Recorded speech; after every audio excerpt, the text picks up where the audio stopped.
In 1981, Frogger was one of the most popular video games on the planet. 30 years later, no one really cares. Unlike some of its notable arcade peers, Frogger hasn't been very successful outside of the coin-op realm, a tradition of ignominy that continues with Frogger 3D for the Nintendo 3DS. Even if you could shove quarters into it, this game wouldn't be any good.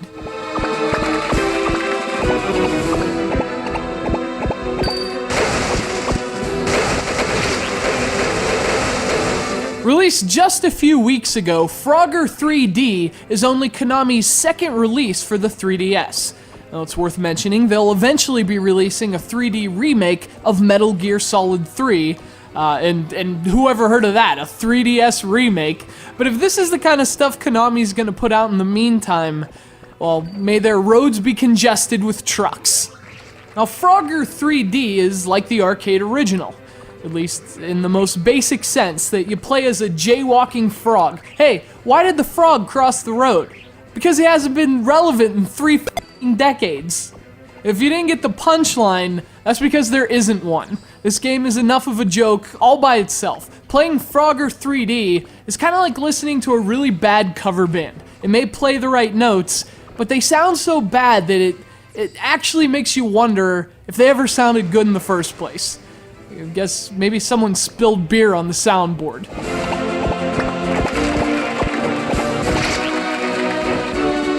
You play Frogger 3D by jumping and dodging, which is the right place to start. You're charged with reaching 3 goals in each level, navigating all kinds of typical Frogger craziness in the process. But Frogger 3D also throws in these collectible coins, which are scattered across the level and give you bonus points if you can collect them en route to the goals. Why a frog would want to collect coins is still beyond me.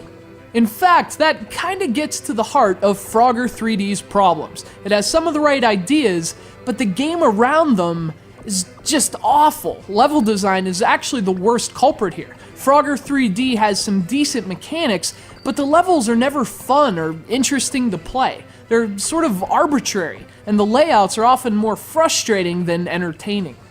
But I think the biggest problem is that the entire look of the game just doesn't make any sense. A Frogger might work in polygonal form, but not these polygons. This game looks like a relic from the mid-90s, back when developers were so enthralled with the idea of 3D graphics that they completely ignored whether or not the 3D graphics actually looked good.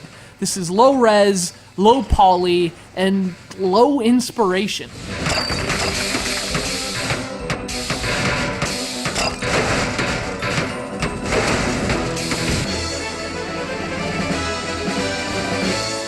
It's one thing to ask $30 for a 3DS game that should cost a fraction the price, but it's another thing entirely to ask $30 for a 3DS game as mediocre as Frogger 3D, a game that takes an old icon and throws them into traffic.